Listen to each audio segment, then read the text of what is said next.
noite, igreja. Cumprimento a todos com a graça e a paz do nosso Senhor Jesus. Amém? Amém. Hoje pode manter as luzes ligadas. Eu vim preparado, né? Caso eu sue, já estou aqui pronto. Acho que eu estou me tornando igual os nossos queridos irmãos pentecostais, né? Eles que pregam até suar, né? E eles estão sempre com os seus paninhos. Obrigado ao irmão ou irmã que encontrou a minha Bíblia. O quê? Ah, tá.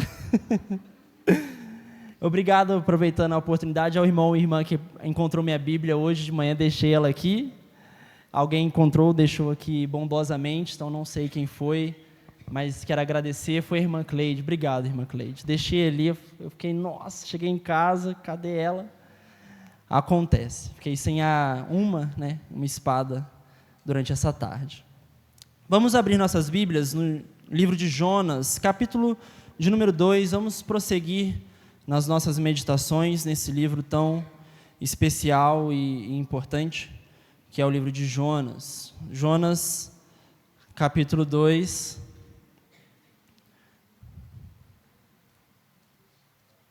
Mais ali para o finalzinho do Antigo Testamento.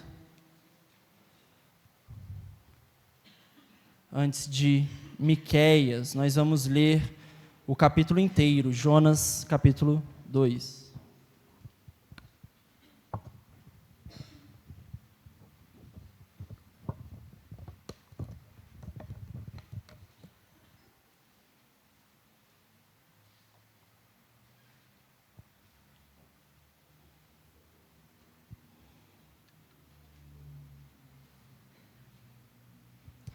Vamos ler Jonas capítulo 2, o verso de número 1 até o verso de número 10. Diz assim a palavra do Senhor: do ventre do peixe, Jesus orou ao Senhor, seu Deus, e disse: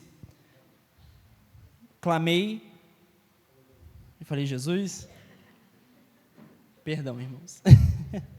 Jonas orou. Jesus, ele ainda iria vir, né?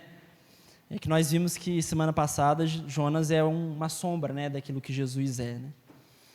Então, mais uma vez, verso 1. Do ventre do peixe, Jonas orou ao Senhor, seu Deus, e disse: clamei ao Senhor na minha angústia, e ele me respondeu.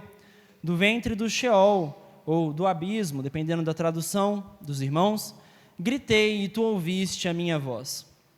Pois me lançaste nas profundezas, no coração dos mares, e a corrente das águas me cercou. Todas as suas torrentes e ondas passaram por diante de mim. E eu disse: fui expulso da sua presença. Como poderei ver o teu santo templo novamente? As águas me cercaram até a alma, o abismo me rodeou e as algas se enrolaram na minha cabeça. Afundei até os fundamentos dos montes. A terra me aprisionou para sempre com as suas trancas. Mas tu fizeste subir a minha vida da sepultura, Senhor, meu Deus. Eu me lembrei do Senhor quando minha vida desfalecia, e a minha oração chegou a ti no teu santo templo. Os que se apegam aos ídolos inúteis afastam de si a misericórdia, mas eu te oferecerei sacrifício com voz de ação de graças. Pagarei o meu voto, a salvação pertence ao Senhor. O Senhor deu ordens ao peixe, e este vomitou Jonas na terra. Vamos orar? Vamos orar ao nosso Deus, pedindo a sua orientação.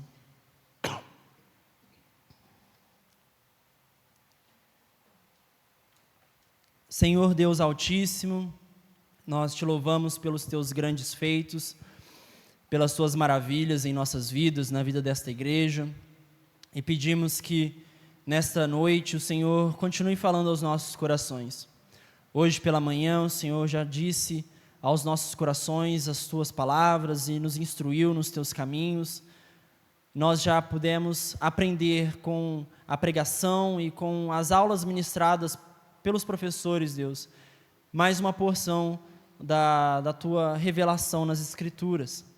E pedimos agora que nesta noite o Senhor, pela tua graça e misericórdia, continue se revelando a nós, nos ensinando e que nós possamos sair daqui ainda mais sábios na tua palavra, seja, Deus, consolados por elas, pela palavra do Senhor, ou corrigidos, admoestados, mas seja como for, use a Tua palavra para moldar a nossa vida conforme o Senhor quer que sejamos.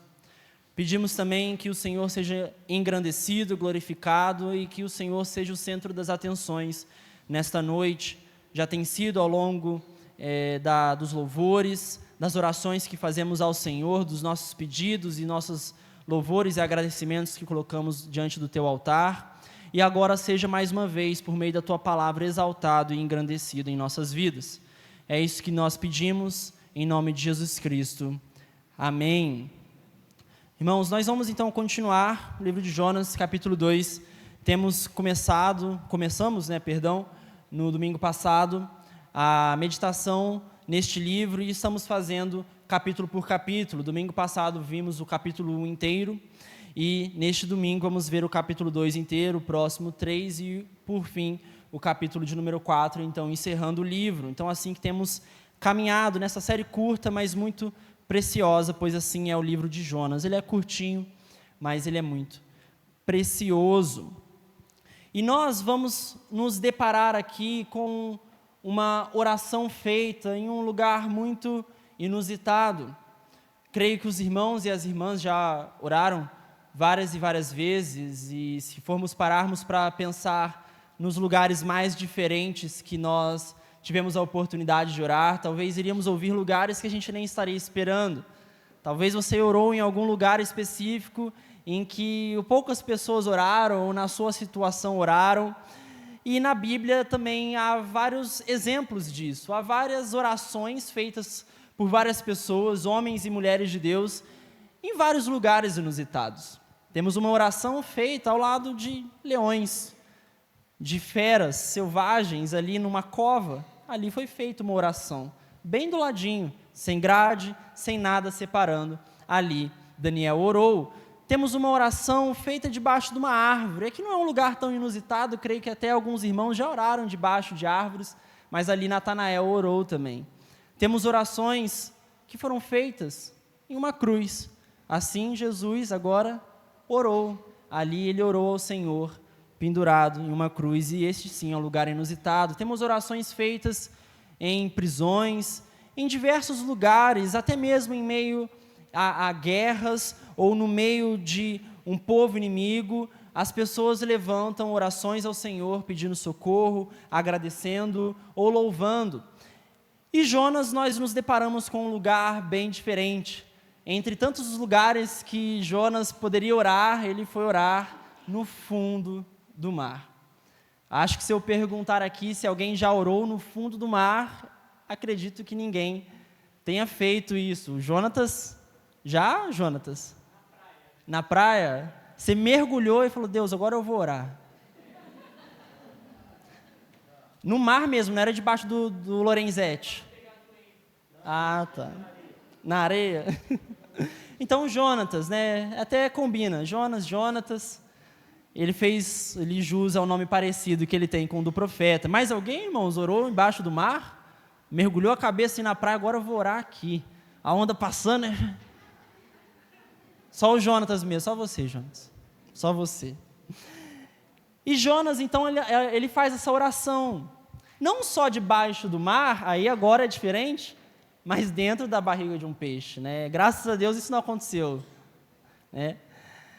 Então temos uma oração, que é o nome da pregação de hoje, uma oração submarina. Olha só que interessante.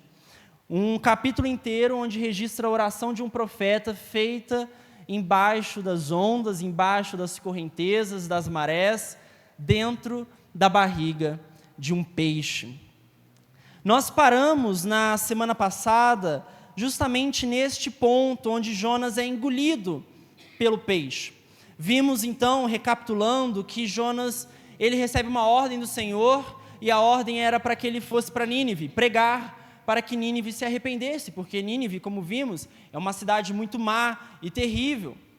Jonas, o profeta, ouve a voz do Senhor que diz, levanta e vai, ele levanta e foge, e ele pega um barco e tenta fugir do Deus que fez o céu e a terra através do céu, do céu não, mas do mar e da terra ali também. Uma tempestade enorme é mandada pelo Senhor ao ponto do barco quase despedaçar. Os marinheiros pagãos dão mais exemplo do que o profeta de Deus e falam para o profeta orar, sendo que ele estava dormindo. E ali, então, nós sabemos que, no fim, ele é arremessado ao mar, porque ele revela, olha, eu sou o culpado disso, eu estou fugindo do Deus que fez a terra, o céu e o mar, e eu que sou o culpado dessa grande tempestade. Então, os marinheiros, tendo compaixão de Jonas, ainda relutam a jogar Jonas no mar, mas, por fim, eles não viam maneira de se salvar, tentaram remar, tentaram fazer de tudo, e, no fim, jogaram Jonas no mar. E nós vimos, então, que esse profeta, que é uma grande piada, na verdade, né? Deus usa muito da ironia e de fatores cômicos no livro para nos ensinar e nos mostrar como este profeta, que quando nós ouvimos essa palavra, pensamos em grandes homens e grandes mulheres também, que foram profetisas do Senhor, pensamos em pessoas santas, pessoas que buscam o Senhor, pessoas que não pensam duas vezes antes de obedecer o Senhor, mas esse profeta, Jonas, ele não pensa duas vezes antes de desobedecer e fugir do Senhor. Ele é um profeta que, sendo profeta de Deus, nós encontramos um exemplo de temor a Deus muito maior em marinheiros pagãos que se converteram ao Senhor do que no próprio profeta. E se isso já não fosse o bastante, agora vemos no o verso final do capítulo 1, verso 17, dizendo que Deus mandou o peixe engolir Jonas. E agora até o peixe dá um exemplo melhor do que o próprio profeta, porque o peixe não ousou desobedecer a Deus. Ele vai lá, ouve a voz de Deus, né, pensando de uma forma ilustrativa e fala, né, eu vou lá e vou engolir aquele homem, não sei porquê, Deus mandou, eu vou lá, mas eu não sou ninguém para desobedecer o meu Senhor. Então, ele continua de um jeito cômico, sendo apresentado a nós como um profeta bem desobediente, teimoso, e muitas vezes a gente vai ver fazendo até bico em relação às coisas que Deus o pede, né? Até o peixe obedece mais a Deus do que Jonas. Algumas coisas que nós temos que ver antes de nós começarmos a meditar de fato no texto são as seguintes. Temos duas dúvidas aqui. A primeira delas é, será que isso realmente foi real, né? Será que um homem foi engolido por um peixe? Para muitos isso é estranho, ler isso e falar, não sei se isso realmente aconteceu, não existe nenhum peixe que eu conheça que consiga engolir um homem, né? Só nas histórias de pescadores que a gente ouve esses peixes enormes e gigantescos, mas na verdade a gente sabe que nenhum deles existe. Ah, mas não foi uma baleia? Então, mas biologicamente, quando a gente vê a baleia, apesar da boca muito grande, ela tem uma garganta pequenininha e não consegue engolir um homem inteiro. Então, essas coisas nos deixam muito em dúvida, mas geralmente nós falamos, né, que foi uma baleia. Geralmente, entre elas, as pessoas apontam para a baleia cachalote como a mais provável de ter engolido Jonas. Mas, mesmo que talvez não conheçamos nenhum peixe ou algum mamífero, né, marítimo, como a baleia que consiga engolir um homem vivo e inteiro e que ele permaneça lá dentro da barriga, não significa que isso é impossível para Deus. Eu não duvido nada que Deus tenha algum peixe, algum animal marítimo, que talvez ele possa até mesmo ter criado para aquela situação específica, para aquele momento específico, para aquilo acontecer com Jonas de uma forma milagrosa, de modo que sim, um grande peixe engoliu Jonas e ele sim permaneceu vivo durante 3 dias. Ou talvez ele nem tenha criado naquele momento, pensando isso aqui é só uma suposição da minha cabeça. Talvez realmente exista um animal assim no mar que nós não conhecemos. Afinal de contas, quando nós vamos ver, a gente conhece mais informações da Lua, que está lá longe, do que do próprio oceano, onde está aqui do nosso lado. Porque é muito difícil chegar nas profundezas. Então, não é nada difícil que exista realmente algo que Deus tenha criado que seja capaz disso. Não conhecemos o mar todo. E outra, nada é impossível para o nosso Deus. Ele criou tudo pela sua palavra, porque ele não pode fazer um peixe engolir um homem e mantê-lo vivo ali. Se assim Deus quiser, ele faz. Outra coisa que nos mostra também é que Jesus, em Mateus capítulo 12, ele vai citar essa história, e ele não cita de um jeito que ele está duvidando, mas ele fala realmente como se aquilo tivesse acontecido do jeito que aconteceu. Então Jesus, ao citar a história de Jonas, ele não tem dúvidas. Jonas foi engolido por um peixe, aquilo aconteceu, ele ficou 3 dias debaixo do mar, dentro do ventre de um grande peixe. Outra dúvida que surge, tirando essa de qual peixe seria esse, que no final das contas não vai mudar muito para nosso entendimento do texto, é se Jonas morreu. Já ouviram falar disso?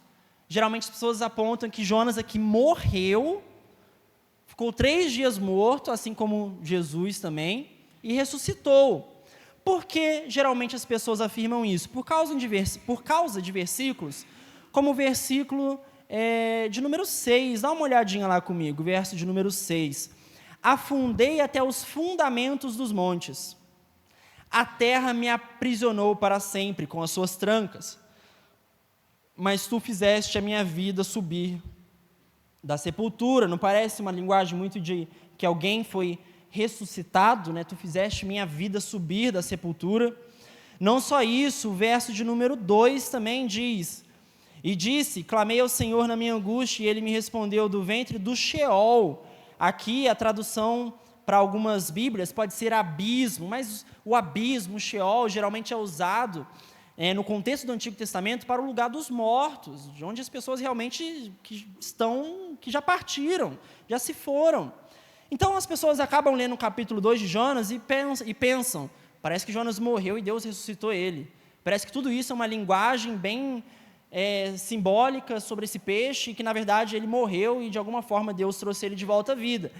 Mas já teve outros casos de que alguém foi ressuscitado no Antigo Testamento, e a Bíblia não precisou esconder isso ou falar de forma poética. Ela disse, aquela pessoa ressuscitou, né? Elias fez isso, Eliseu fez isso através do poder de Deus, e algo tão importante assim, provavelmente seria também escrito no texto, e dito de uma forma bem explícita. Mas e essas passagens, e esse jeito de falar? Temos que entender que tudo isso Jonas escreveu, ou ele contou para alguém escrever, ou ele narrou isso de uma forma poética. A oração de Jonas, quando a gente pega e analisa cada versículo, a gente encontra vários paralelos, sabe com qual livro? Com o livro de Salmos. As linguagens que Jonas usa, as formas de falar, são idênticas às que o livro de Salmos usa. Tanto que esse verso 6, ele fala sobre a vida voltar da sepultura, é algo que nós enxergamos, olha só, no Salmo 16, verso 10, que inclusive se refere também ao nosso Senhor Jesus, pode colocar lá, Salmo 16, 10. Diz assim, pois não deixarás a minha vida no túmulo, nem permitirás que teu santo sofra deterioração. E o Salmo 30, verso 3, que talvez fique ainda mais claro. Senhor, tu me tiraste da sepultura, olha só, a mesma forma de falar, preservaste a minha vida para que eu não descesse à cova. Então, nada mais é do que uma linguagem poética hebraica. Isso não significa então que Jonas morreu, afinal de contas, olha só a poesia em sua oração. Afundei até os fundamentos dos montes. Será que realmente Jonas afundou até a base das montanhas e dos grandes montes da terra, junto com esse peixe, ou, morrendo? A terra me aprisionou com suas trancas. Será que terra tem trancas para aprisionar alguém? E não só isso, ele fala para sempre, me aprisionou para sempre. Então a gente vê que é uma linguagem muito poética. Então as duas dúvidas que geralmente nos vêm à mente são essas: que peixe era, mas vimos que pouco vai nos ajudar no entendimento do texto, seja o que for, era um peixe, realmente aconteceu de fato. O Deus que fez tantas outras maravilhas, ele fez mais uma delas, só que essa um pouco mais cômica que as outras. E se Jonas morreu, nós vemos que não, Jonas permaneceu vivo os 3 dias dentro do ventre do peixe, tá bom? Então nós entendemos o texto como algo literal, que é algo que realmente Deus fez de forma sobrenatural. E aí, nós vamos então para as aplicações. Pode passar para o primeiro ponto, e a primeira aplicação que nós podemos tirar, o primeiro ponto que nós podemos analisar, é que estamos aqui neste caso, junto com o profeta Jonas, encarando as consequências do nosso pecado. Nós paramos na história, nesse ponto, onde Jonas foi engolido por um peixe, lançado ao mar, mas temos que nos lembrar o porquê Jonas estava ali. Jonas estava ali porque Deus deu uma ordem e ele escolheu desobedecer. Irmãos, muitas vezes, quando nós desobedecemos o nosso Deus, o nosso Senhor, e insistimos em fugir da sua presença, talvez não literalmente, como Jonas tentou fazer, mas com o nosso coração, a nossa vida fugindo do Senhor, nós enfrentamos consequências. Nós nos deparamos com resultados nada agradáveis para a nossa vida, tanto às vezes física e espiritual principalmente. Com Jonas não foi diferente.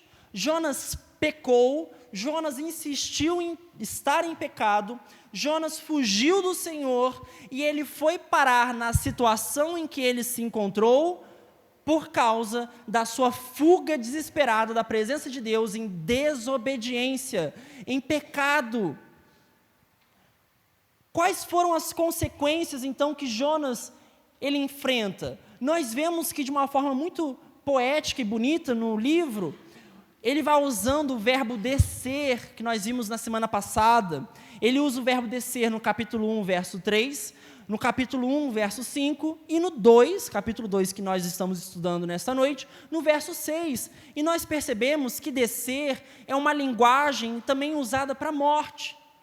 Parece que Jonas, quanto mais longe ele tenta fugir do Senhor, e quanto mais ele insiste na sua desobediência, mais ele vai chegando perto da morte.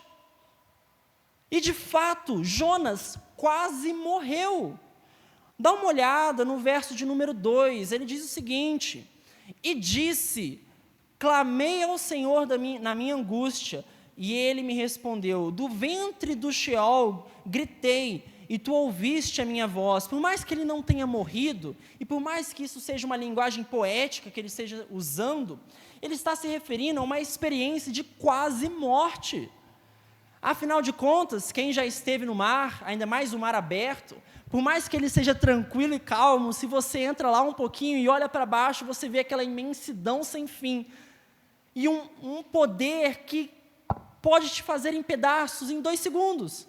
Basta a água estar agitada, basta a água estar violenta, que pode fazer com que qualquer um de nós nos afoguemos ou até mesmo cause algum dano ao nosso corpo. E foi nesse tipo de mar que Jonas caiu. Jonas caiu num mar tão violento que o barco estava sendo despedaçado. Que um barco feito de madeira sólida, ali, feito para navegar e aguentar as ondas, não estava aguentando. O que dirá Jonas, que é como nós, feito de carne e osso? Por isso, Jonas, por causa do seu caminho de pecado, por causa da sua decisão de desobedecer ao Senhor, quase morre. Quase chega a realmente a perder a sua vida. Não só isso, se isso não bastasse, vemos que no verso 2 também, ele fala que clamou ao Senhor na angústia dele. Os seus caminhos de desobediência, os seus caminhos de fuga do Senhor, o levam a uma angústia extrema. A sua alma se aflige, ele está aflito e sente uma angústia muito grande no seu coração. E agora, por causa do seu pecado, ele não só quase morre, ele não só está extremamente angustiado, mas ele se encontra nas profundezas do mar, se afogando, cada vez mais sem esperança. Esse homem nunca ia conseguir nadar com suas próprias forças de volta à superfície. As ondas não deixavam. Por mais que ele tentasse, chegava uma onda que o lançava mais para baixo, e assim ia afundando o profeta. E não só toda essa situação material, eu falo assim, daquilo que nós podemos ver, mas dentro do seu coração, a sua vida com Deus também foi lançada no meio do mar revolto. E ele estava longe do Senhor, ele estava longe da presença de Deus, ele estava tentando fugir, e ele então se torna uma piada ambulante, pois até os pagãos obedecem mais que ele, e até um animal irracional, que é o grande peixe, obedece o Senhor, mas Jonas não. Jonas prefere falar não ao Deus dos céus e da terra. E nós vamos lendo a história desse profeta, e nós vamos vendo que ele é uma piada em pessoa. E nós vimos semana passada que por mais que ele seja uma piada em pessoa, e que a situação seja cômica, nós nos enxergamos em Jonas e percebemos que nós também muitas vezes somos a piada, igual ele foi. Só que, como também vimos no primeiro sermão, a misericórdia do Senhor não abandonou Jonas, assim como não nos abandona. Por mais tolo que possamos agir, por mais que nós possamos tentar fugir do Senhor em desobediência, nós que somos os seus filhos, que fomos salvos em Jesus Cristo, comprados pelo sangue do Deus vivo, por mais que tentemos fugir e correr, a misericórdia do Senhor, sua bondade e fidelidade nos perseguirão e nos alcançam. Por mais que Jonas seja tolo, por mais que ele seja desobediente, por mais que eu e você possamos ser tolos e desobedientes, Deus não desiste de amar Jonas, e Deus não desiste de amar eu e você, amém? E aqui, bem nesse momento, onde ele está afogando, talvez já perdendo seu fôlego, se você visse essa cena, você ia enxergar um homem que o ar estaria saindo da sua boca e subindo naquelas enormes bolhas, e você ia enxergar no céu tempestade de raios e trovões, e uma chuva intensa, e um mar revolto, e você olha para aquela situação e pensa, este homem morreu, é o fim, acabou. Só que esse é o ponto perfeito para Jonas começar a clamar a Deus. É no momento de desespero, é no momento que ele percebe aonde a vida dele foi parar, é que ele lembra que Deus é compassivo e misericordioso. É no momento que ele enfrenta as consequências do pecado dele, até as últimas consequências, que ele percebe a loucura que ele cometeu, e o caminho errado que ele escolheu, e as decisões pecaminosas que ele tomou. E aí ele lembra de Deus. Ele lembra do Senhor.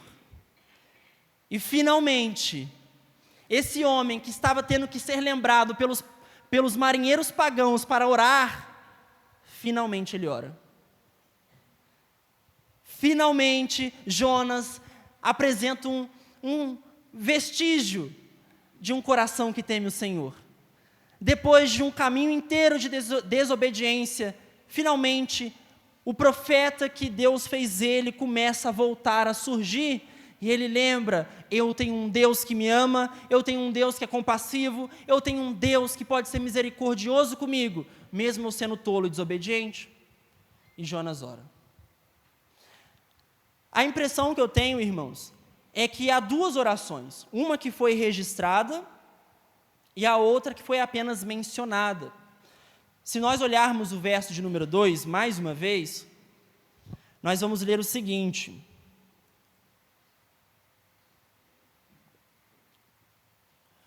Ele fala, e disse, clamei ao Senhor na minha angústia. Olha o verbo no passado, e ele me respondeu do ventre do Sheol. Gritei, e tu ouviste a minha voz. A sensação que o texto nos passa é que Jonas, ele é jogado no mar e naquele momento ele ora, Senhor Deus, me ajuda, Senhor Deus, me socorre, Senhor Deus, tenha misericórdia de mim. E aí o peixe vem e o abocanha, né? Ele vai parar dentro do ventre do peixe. E aí sim, dentro do ventre do peixe, essa é a oração que nós encontramos no capítulo 2. Uma oração de agradecimento. Ele não está pedindo mais para ser salvo, ele está agradecendo. E ele está lembrando, o Senhor me salvou porque eu clamei. Então veja, a impressão que dá é que Jonas é lançado no mar e ali ele ora, pedindo salvação. Ele usa suas últimas forças, talvez quase se afogando, para orar mentalmente. Falar, Senhor Deus, me ajuda. Ele faz isso antes de ser engolido pelo peixe, então. E depois ele faz essa segunda oração de agradecimento, que é a que está no capítulo 2. O que isso nos traz de aplicação? Já vemos ali algumas coisas, né? Primeiro, irmãos e irmãs, precisamos estar cientes das consequências que uma vida de desobediência, de pecado e de uma vida em fuga da presença de Deus pode nos levar. Talvez eu e você tenhamos decidido, assim como Jonas, desobedecer o Senhor. Talvez eu e você, assim como Jonas, ouvimos a voz do Senhor nos pedindo para fazer algo e nós não estamos fazendo. E Deus pode até estar nos lembrando nesse exato momento o que Ele pediu a mim e a você. E nós sabemos que não estamos fazendo. Se essa história tem algo a nos ensinar e algo que nós podemos levar para as nossas vidas, irmãos, não digam depois, a famosa frase, que Deus não nos avisou. Todo caminho de pecado, toda decisão de viver em desobediência no Senhor, longe de Deus, gera consequências. Não sei quais serão as consequências, nós não temos como saber exatamente aquilo que acontecerá em nossas vidas, mas vemos na vida de Jonas, que ele quase morreu, que ele estava afundado em angústia, que ele estava prestes a perder a sua vida afogando no mar. Tudo porque ele decidiu pecar. Tudo porque ele sabia que Deus pediu algo a ele e ele não quis obedecer. Talvez ele obedeceu todas as outras coisas, mas Deus quer uma obediência integral, completa. Por isso, nós temos que nos fazer a pergunta, olhando para a vida desse profeta: há alguma coisa que Deus está me pedindo para fazer e eu não estou fazendo? Há algum momento que Deus disse para nós: levanta e vai a Nínive, nós levantamos e nós fugimos? Hoje é o dia que Deus nos lembra que há consequências, e o pecado nos leva a caminhos que nós não queremos estar, nós, filhos e filhas de Deus. Talvez nada material aconteça na sua vida, talvez nada imediatamente aconteça também, mas saiba que pior do que o material, pior do que chegar perto da morte física, é a ruína espiritual que a vida de desobediência vai levar eu e vai levar você.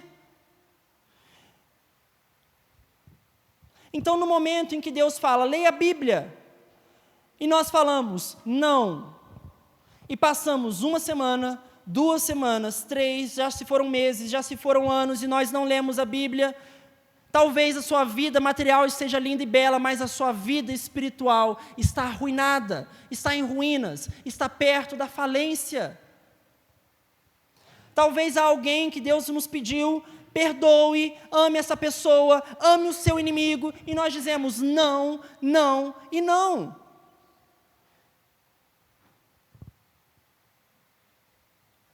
Nós temos que estar cientes de que talvez amanhã não vai acontecer alguma coisa, talvez amanhã nós não vamos enfrentar essas consequências de forma imediata, mas aos poucos, assim como Jonas, nós vamos nos aproximando de uma morte no sentido de estar longe daquele que é a própria vida, que é o nosso Deus.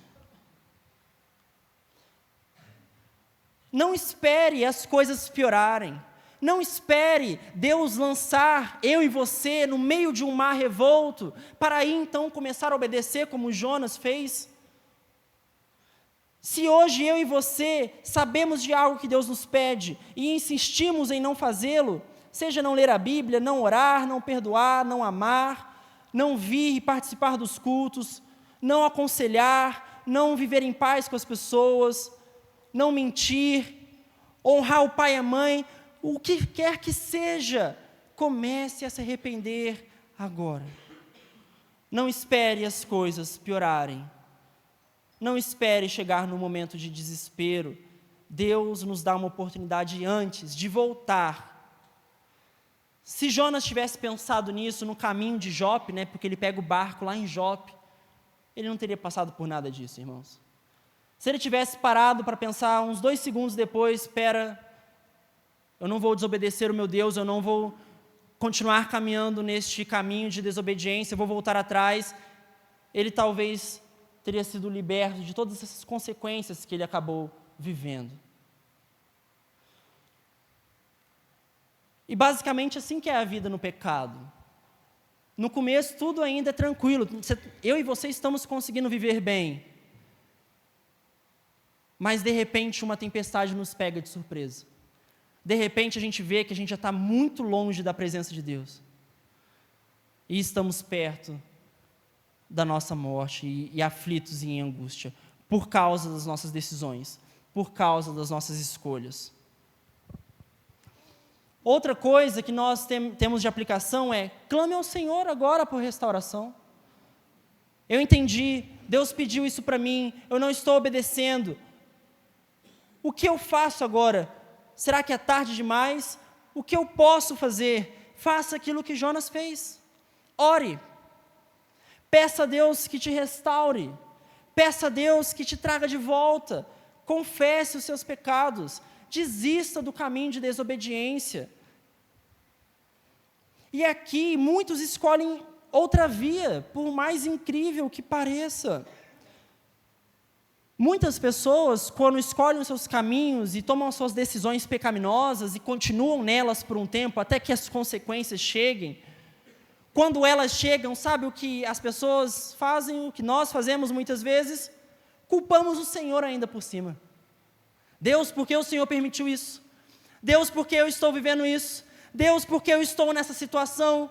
E parece que a gente, por causa do nosso pecado, se tornou praticamente cegos. E não conseguimos enxergar que estamos naquela situação justamente por causa daquilo que nós fizemos de errado. Por causa das nossas decisões pecaminosas. E nesse momento a gente se torna uma piada ainda maior do que Jonas. Porque Jonas já é algo bem cômico, o jeito que ele lida a vida dele com Deus e que parece muitas vezes a gente. Mas pelo menos Jonas, no seu momento de desespero, no seu momento onde ele realmente percebeu onde o pecado o levou, ele orou ao Senhor. Mas muitas vezes eu e você, nós chegamos a um ponto de desespero por causa dos nossos pecados e culpamos a Deus e ficamos bravos com Deus. Veja, Deus nunca abandonou Jonas. Jonas que abandonou o Senhor. E da mesma forma, quando nós enfrentamos as consequências dos nossos pecados, não foi Deus que nos abandonou, não foi Deus que nos esqueceu, não foi Deus que nos deixou, fomos nós que deixamos Ele. E eu já vivi isso. Eu já tomei decisões, escolhas, e eu mantive elas sabendo que Deus não queria isso para a minha vida. E adivinha, quando as consequências vieram, eu pensei: Senhor, por quê? Por quê? Mas quando nós começamos a olhar na história de Jonas, nós entendemos que isso não faz sentido nenhum. Quando nós enfrentamos as consequências dos nossos pecados, não é momento de ficar bravo com Deus ou de questioná-lo, é momento de se arrepender e orar e clamar. Como tem sido a nossa reação quando nós pecamos? Como tem sido as nossas orações e aquilo que nós dizemos ao Senhor quando enfrentamos as consequências de nossas escolhas? Voltando para Jonas, de repente, eu quero que todos viajem um pouco comigo. Eu gosto, fazendo um trocadilho, se os irmãos me perdoem, de mergulhar no texto. E mergulhar ali com Jonas um pouquinho. E eu quero que os irmãos viajem ali e pensem. Jonas caiu, ele estava ali afundando. O que você iria pensar nesse momento? Tem gente que nem precisa de um mar revolto, só de estar no mar e olhar, né, tem a tal da talassofobia, né, que é um medo do mar, porque ele é muito grande, né, e diante de algo grande a gente fica meio apavorado. Agora é algo grande e ainda está revolto e furioso. O que você ia pensar nessa hora? Aí Jonas vai lá e clama: Senhor Deus, me salva, eu não mereço, me ajuda. Eu clamo porque o Senhor é misericordioso. Aí ele olha assim, ele abre o olho assim, no meio daquele mar, e ele vê uma silhueta escura chegando. O que você ia pensar? Vê aquela silhueta, meio informe ainda, né? Parece só um borrão ao longe. Mas vai chegando perto, e daqui a pouco você vê que é um peixe enorme. E a boca dele, ele pega uma trena, ele mede e fala: rapaz, eu acho que eu vou caber aqui dentro. E aquele peixe vai chegando com aquela boca aberta. O que eu e você iríamos pensar? Afinal de contas, o que Jonas pensou nesse momento? Eu imagino algo. Acho que ele orou ao Senhor, ele acabou a sua oração, afundando naquele mar, abriu os olhos, viu aquele peixe e falou: Deus vai acabar com a minha vida mesmo. Deus me respondeu e a resposta é não. Realmente cheguei num ponto onde já eram as coisas. Eu ia pensar a mesma coisa. E olha que eu tenho um sonho, irmãos. Eu queria muito nadar A Isa sabe, eu queria nadar um dia com baleias. Eu queria conhecer, sabe, aquela experiência que o pessoal vai em alto mar, vê as jubartes, nada lá, né? A Isa, se for por ela nunca vai deixar isso acontecer, né, amor? Ela falou. E depois a história de Jonas, menos ainda. Mas eu gosto muito, aprendi isso com um amigo meu e amigo de muitos aqui também, né, chamado Paulo César, né, meu pai. Ele gostava muito de animais, da criação de Deus, e eu também, por causa da influência dele, eu amo também. Mas, enfim, deixando meu sonho de nadar com baleias de lado, Jonas estava lá e ele deve ter pensado, agora, realmente, é meu último minuto nessa terra, ou nesse mar. E aí ele é engolido. O que você ia pensar agora? Fui engolido. Morri. Acabou. Só que aí ele é engolido e parece que passam uns minutinhos e ele, não sei qual o tamanho do ventre, se ele está apertado, se ele tem espaço para se movimentar, mas seja como for, passam uns minutinhos e aí ele, lá dentro da barriga do peixe, ele abre o olho e fala, estou vivo. Deus foi misericordioso. Deus me salvou. Deus ouviu a minha oração. E imagina agora a alegria de Jonas. Mesmo dentro de um peixe, mesmo dentro da barriga de um peixe, ele percebeu a misericórdia de Deus me alcançou no mais profundo mar. E ele não me esqueceu nas profundezas, amém? Por isso, uma última aplicação desse ponto é a seguinte, pode passar mais um, por favor. Pode passar, isso, está na ordem errada. Não importa, irmãos, onde o pecado possa ter nos levado. Nenhum mar é tão profundo, nem lugar na terra é tão distante que Deus não possa nos alcançar com a sua mão de misericórdia, amém? Irmãos, talvez a gente possa pensar como Jonas, ao ver o peixe, já era, acabou, tomei todas as decisões erradas, tomei todas as escolhas erradas, orei pedindo salvação ao Senhor, e eu vejo um peixe de boca aberta na minha frente, pronto para me engolir.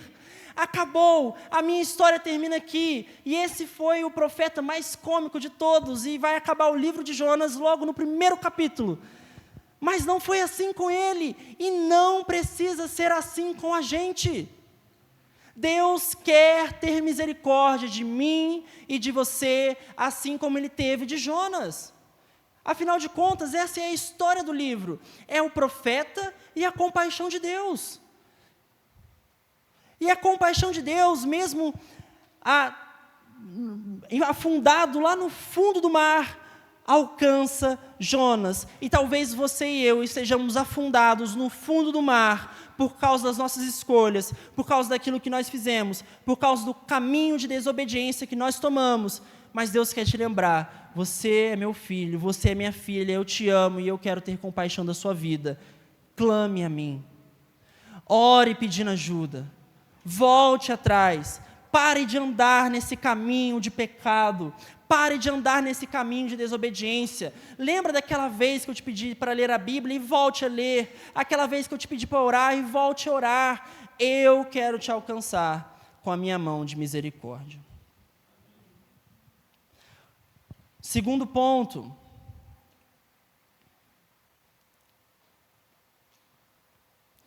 Diz o seguinte, então, ali o texto, né, que vai nos mostrar a oração de Jonas. Jonas agora ele ora dentro do ventre do peixe, e nós vamos ver então que as correções de Deus são atos de compaixão. E Jonas começa a ser trabalhado por Deus para viver uma vida obediente mais uma vez. Deus corrige Jonas. Deus faz tudo isso porque Deus ele não quer só salvar a vida de Jonas e levar ele a uma vida confortável na praia, mais uma vez. Mas Ele quer levar Jonas a mais uma vez ser o profeta obediente que talvez ele tenha sido. Então Deus corrige, permitindo que ele sofra as consequências do seu pecado. Por mais que Jonas seja o responsável, Deus, de uma forma soberana, Ele está por trás de tudo. Olha o verso de número 3. Diz o seguinte: pois me lançaste nas profundezas. Jonas fala na sua oração que quem lançou ele foi o próprio Deus. Sim, Jonas é responsável por estar ali, mas soberanamente Deus usa isso e faz com que isso aconteça para tratar o coração dele. Não só isso, capítulo 1, verso 17, vai nos dizer que ele passou 3 dias dentro desse grande peixe, quase como se Deus tivesse colocado ele para pensar e refletir um pouco, né? O que tinha dentro do peixe para fazer? Contar as entranhas do peixe, contar alguma coisa que tinha lá dentro, contar o que o peixe estava comendo. Não tinha nada. Ficou 3 dias lá dentro, pensando, refletindo, lembrando daquilo que tinha feito, de onde tinha chegado e como Deus foi misericordioso com a vida dele. E não só isso, Deus humilha Jonas, pois é uma situação humilhante. O peixe foi usado para salvar Jonas? Foi, mas é uma situação muito humilhante. Um profeta de Deus estava por aí, vagando, não sei para onde, não sei em que lugar do mar, mas estava ali vagando dentro de um transporte um tanto quanto estranho. E por que tudo isso é compaixão de Deus? Porque é aquilo que nós vamos ver no livro de Hebreus, capítulo 12, o verso 5 ao 11. Vamos lê-lo? Hebreus 12, do 5 ao 11.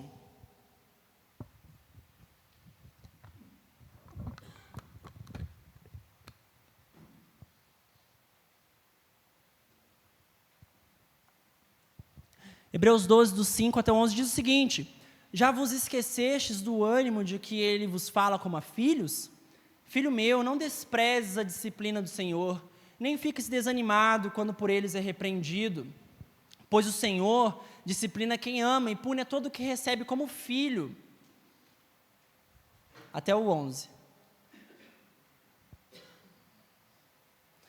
É visando a disciplina que perseverais. Deus vos trata como filhos, pois qual é o filho a quem o pai não disciplina? Mas se estáis sem disciplina, da qual todos se têm tornado participantes, então não sois filhos, mas filhos ilegítimos. Além disso, tínhamos nossos pais humanos para nos disciplinar, e nós os respeitávamos. Logo, não nos sujeitaremos muito mais ao Pai dos Espíritos, e assim viveremos? Pois eles nos disciplinaram durante pouco tempo, né, nossos pais e mães, como bem lhes parecia, mas Deus nos disciplina para o nosso bem, para sermos participantes da sua santidade. Nenhuma disciplina parece no momento motivo de alegria, mas de tristeza. Depois, porém, produz um fruto pacífico de justiça nos que por ela tem sido exercitado. E, de fato, Deus usa tudo isso para corrigir Jonas, porque Deus ele quer ter compaixão de Jonas e tornar ele um profeta obediente. E olha a mudança em Jonas. Vamos ler o verso 3 e 4 do capítulo 2. Diz o seguinte: pois me lançaste nas profundezas, no coração dos mares, e a corrente das águas me cercou, todas as suas torrentes e ondas passaram por cima de mim. Eu disse: fui expulso da sua presença, como poderei ver o teu santo templo novamente? Então ele fala que ele foi expulso da presença do Senhor, e ele faz uma pergunta, né? Em outras traduções, aparentemente por ser um texto talvez difícil de traduzir, diz: todavia, né, verei o templo do Senhor mais uma vez. Mas, de qualquer forma, o que ele está nos mostrando é que agora Jonas, que estava fugindo da presença do Senhor, ele quer a presença do Senhor. Antes ele estava tentando ir embora, se esconder, nunca mais ver a Deus, e agora, dentro do peixe, sendo corrigido por Deus, ele volta a desejar a presença de Deus. Verso 9 do capítulo 2 diz o seguinte: mas eu te oferecerei sacrifício com voz de ação de graças, pagarei o meu voto, a salvação pertence ao Senhor. Jonas louva a Deus, Jonas agradece a Deus porque foi salvo pelo peixe, e Jonas promete obedecer a Deus. Olha, este é o mesmo homem que antes fugiu do mandamento de Deus e do pedido que Deus fez a ele. Mas agora, porque Deus teve compaixão da vida de Jonas e o corrigiu, o repreendeu, o humilhou e está tratando o seu coração dentro daquele peixe enorme, agora ele quer mais uma vez a presença de Deus, ele agradece e louva a Deus e ele promete: eu vou cumprir os meus votos, eu vou te obedecer, eu vou fazer aquilo que o Senhor me pede, pode me pedir o que for, que agora eu quero obedecer o Senhor. E o que é curioso é que em nenhum momento Jonas ora nessa oração inteira para que Deus o livre do peixe. Ele agradece pelo peixe: Senhor Deus, muito obrigado, porque o Senhor enviou esse peixe e me salvou. Mas em nenhum momento na oração nós vemos: Senhor Deus, agora pode me tirar daqui? Ele não fala isso, ele agradece, ele louva, ele promete obedecer, ele realmente está sendo transformado e o profeta está voltando a ser quem ele devia ser. Quais aplicações nós tiramos disso? As aplicações são, por mais ruins que às vezes sejam as correções para nós, por mais desconfortáveis que possam ser as situações que os nossos pecados nos levam, e Deus nos leva também permitindo soberanamente, por mais que desconfortáveis que elas possam ser, todas elas são atos de compaixão. Pode voltar lá para o slide. Todas elas são atos de um Deus que ama a você e a mim. O livro de Hebreus mesmo nos diz, se Ele nos repreende, é porque nós somos o quê? Nós somos filhos. Agora, aqueles que estão vivendo em pecado lá fora, aqueles que estão desobedecendo o Senhor, e Deus não está corrigindo, é porque não são seus filhos. Não são suas filhas. Mas nós que temos fé em Jesus Cristo e somos seus filhos, quando nós persistimos nos nossos caminhos de desobediência, é isso que Deus faz com a gente. Pode ser ruim para nós, mas é Deus nos amando e nos alcançando e fazendo, assim como Jonas, termos um coração de novo que quer obedecer a Ele, que quer louvá-lo, quer engrandecê-lo, quer exaltá-lo, quer a sua presença mais uma vez. Antes, Jonas não queria a sua presença, agora ele quer. Antes, Jonas não queria obedecer, agora ele quer. Tudo isso porque Deus o corrigiu e Deus permitiu ele passar por esse processo, enfrentar as consequências do seu pecado, para então ter o seu coração tratado. E a gente precisa ter essas mesmas experiências quando necessário. Pode passar mais um.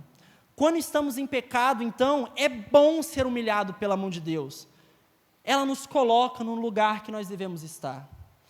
Não menospreze a correção do Senhor, aproveite, se Deus está te corrigindo, se Deus está nos corrigindo, através de uma situação nada agradável, Ele tem como objetivo não a sua destruição, mas a transformação do seu coração. Se alegre por isso, agradeça pelo peixe. Isso significa que Deus não te abandonou, e que eu e você somos sim filhos de Deus. Segunda aplicação, com tudo isso, é que Deus, irmãos, mais do que nos deixar confortáveis ou numa situação agradável do jeito que nós queremos, Deus quer nos ensinar o quê? Obediência. Parece que já passou o tempo que cantávamos aquele hino com alegria no coração. Crer e observar. Como que continua o hino? Crer e observar, né? Tudo quanto ordenar, o fiel obedece ao que Cristo mandar. Me inspirei no pastor hoje de manhã, ele fez o mesmo. Você viu até a mãozinha aqui, cadê o Adi? Não sei se ele está aqui hoje. O Adi estaria orgulhoso. Veja, a gente cantava esse hino e a gente cantava com alegria. Quero te obedecer, quero crer e observar, tudo que o Senhor mandar eu vou fazer. Mas parece que os nossos corações não têm mais alegria na obediência. Obediência é algo chato, é enfadonho. E é por isso que a gente precisa passar por essas experiências. É por isso que um peixe precisa engolir a mim e a você. Não literalmente, graças a Deus, eu acho. Mas para que o nosso coração seja transformado em um coração obediente, amém? Deseje mais a Deus do que o conforto imediato. Veja, o que Jonas fala na oração não é: Deus, me livra desse peixe. Ele fala: Deus, quando eu vou ver, ou será que eu vou ver mais uma vez o teu santo templo? Será que eu vou orar mais uma vez, voltado para o santo templo de Deus em Jerusalém? Será que eu vou estar na sua presença mais uma vez? Ele se pergunta, ele se questiona, porque é isso que ele deseja. Ele não quer sair do desconforto onde ele foi parar por causa das suas decisões. Ele deseja mais que a presença de Deus volte no seu coração. Agostinho tem uma frase muito famosa que diz: feriste-me o coração com tua palavra e eu te amei. E é mais ou menos isso que nós temos que seguir. Quando estamos em desobediência, quando Deus nos repreende, dói, machuca, nos fere, mas é isso que faz com que a gente ame a Ele cada dia mais. E se nós estamos amando cada dia mais a Ele, por mais que estejamos debaixo de milhões de léguas, no mar, na barriga de um peixe, é isso que importa. é que o meu coração esteja na presença dele. É melhor estar na barriga do peixe com o coração quebrantado e arrependido do que chegar são e salvo em Tarsis, que era para onde ele estava fugindo, longe do Senhor. Lá ele ia ter conforto, mas não ia ter a presença de Deus, porque Deus, se deixasse isso acontecer, né, e falasse, não quero mais saber de ti, a presença de Deus não estaria mais com ele. Mas não, Deus, ele resgata, Deus tem compaixão. Último ponto, já caminhando para o fim, pode passar mais um. E aí Jonas termina essa oração linda com uma frase incrível.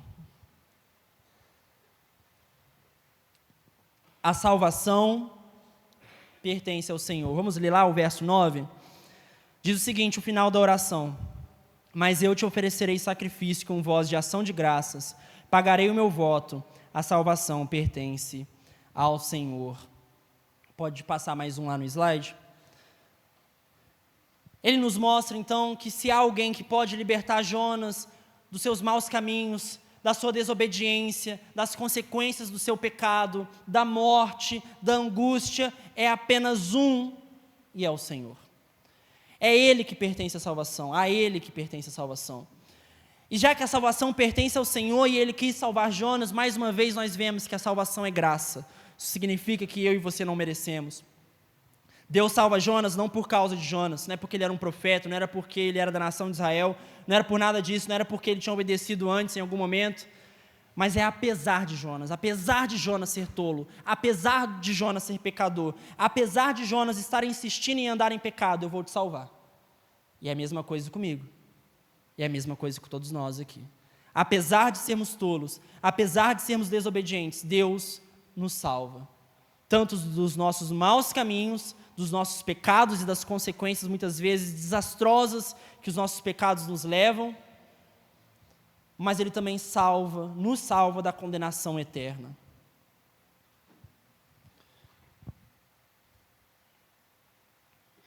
Então, quando pensamos em nossa salvação, também vemos que somos iguais a Jonas. Indo para longe do Senhor, fugindo dEle, não querendo saber nada dEle, mas ainda assim, não por causa de nós, mas por causa da compaixão do Senhor, a mão dEle nos pega e nos traz para o seu reino. Nos pega e nos traz de volta para a sua presença. Nos pega e transforma o nosso coração e nos purifica. É assim que acontece a salvação em Jesus Cristo. Em Jonas, quando ele estava quase morrendo, ele mandou um peixe.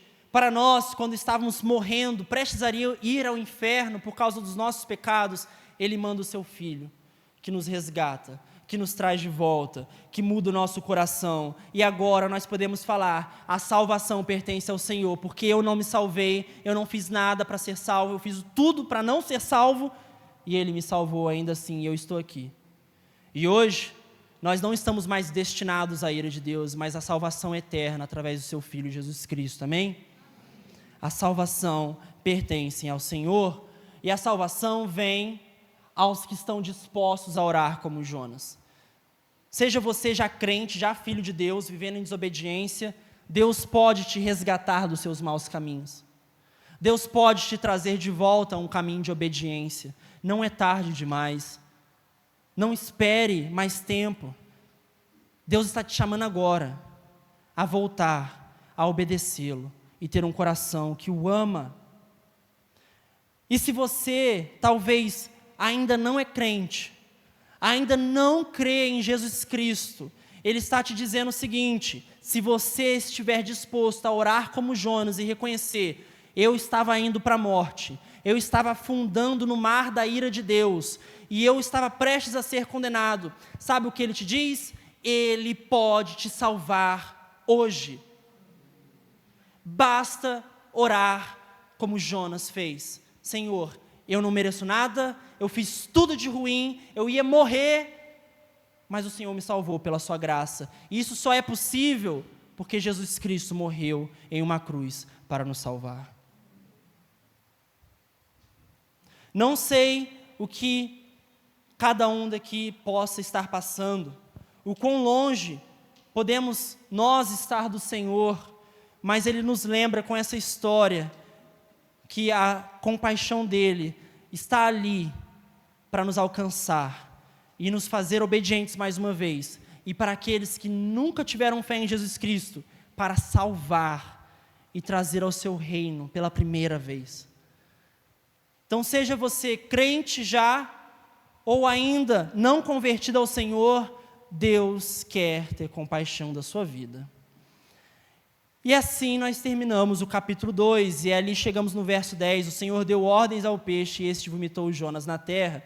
Estava ouvindo uma música justamente sobre Jonas, vindo para cá, do meu cantor favorito, que é o Estênio Márcios, e lá ele termina a música falando que Jonas foi colocado na praia, e ele começa a sentir aquela areia quentinha, ele olha para o céu, depois de 3 dias, dentro da barriga de um peixe, 3 dias, olhando para cima e vendo, sabe o quê?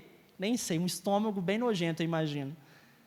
Depois de 3 dias, porque Deus viu que o coração dele realmente estava quebrantado e transformado, ele é cuspido na praia, ele é vomitado na praia, ele olha para o céu e vê de novo aquele céu azulzinho que Deus fez. Vê aquelas nuvens brancas que o Senhor fez com tanto carinho. E ele sente aquela areia, por mais que talvez tenha arranhado um pouco as costas dele ao ser jogado ali, mas ele sente aquele quentinho da areia e fala: estou em terra firme, eu estou salvo, Deus teve misericórdia da minha vida. Fazia tempo que eu não via esse céu, e agora eu estou vendo, porque Deus teve compaixão da minha vida, não era nem para eu ver. E assim seremos nós também, eu acho, quando chegarmos no céu. Nós vamos chegar lá e falar: essa é a cidade celestial que Deus fez para nós morarmos. Eu não merecia nada, eu estava em desobediência. Deus foi lá e me salvou e me colocou aqui, estou vendo o céu pela primeira vez, assim como Jonas viu aquele céu azulzinho pela primeira vez depois de 3 dias. Creio que foi muito especial para Jonas. O que Jonas deve ter sentido ao chegar na praia, né? Nunca mais entro num barco, né? Nunca mais volto para o mar. A Isa que me fez essa piada, né? Dando os créditos a ela aí. E acho que é assim que será nossos sentimentos também, né? Quando chegar no céu, graças a Deus eu nunca mais vou pecar. Agora é estar com Deus para todos sempre. E aí a gente termina o capítulo 2 assim, se perguntando: e agora? O que nosso profeta, que é uma piada viva, vai aprontar nos próximos capítulos? Será que ele ainda precisará ser transformado em algum ponto? Será que Deus ainda precisará corrigi-lo? Ou será que ele vai começar a obedecer o Senhor, né? Então, como Jonas vai agir daqui para frente? Isso é que nós vamos ver no próximo domingo. Mas melhor ainda, para terminar, pode passar mais um, que é o último. Como nós vamos agir daqui para frente? Deus te alcançou com compaixão, com graça, misericórdia. E Ele te pede: abandona esse pecado. Para desse caminho de desobediência. Vem a mim, que eu vou te colocar numa praia, com um céu azul diante da sua cabeça, para você descansar e estar ao meu lado. Amém? Vamos orar, irmãos? Feche seus olhos, abaixe suas cabeças, vamos orar ao nosso Deus. Senhor Deus, louvado seja o teu santo nome, porque mais uma vez meditamos no livro de Jonas, e eu quero, Deus, que o Senhor seja glorificado, que o Senhor, Deus, seja exaltado na minha vida, na vida de cada um aqui presente, porque eu sou como Jonas. Todos nós temos momentos de Jonas em nossas vidas, e graças ao Senhor temos momentos em que também sentimos a mesma compaixão que Jonas sentiu, através do teu Filho Jesus, através das tuas correções. E nós, Deus, queremos te dizer que, Senhor Deus, não nos livra do peixe, mas antes disso, não nos deixe ficar sem a tua presença em nossas vidas. Nos torne, Deus, em pessoas obedientes, em servos obedientes. E aí sim, se o Senhor se agradar, Deus, nos livre da situação em que nós nos encontramos. Para que possamos, Deus, voltar a obedecer o Senhor e agir com gratidão no coração, porque por mais tolo que possamos ser, o nosso Deus, o Senhor, é um Deus de compaixão, que perdoa o pecado dos pais, dos filhos e dos netos, porque o Senhor é compassivo e misericordioso. Eu te louvo e te engrandeço hoje e para todo sempre. Em nome de Jesus. Amém e amém.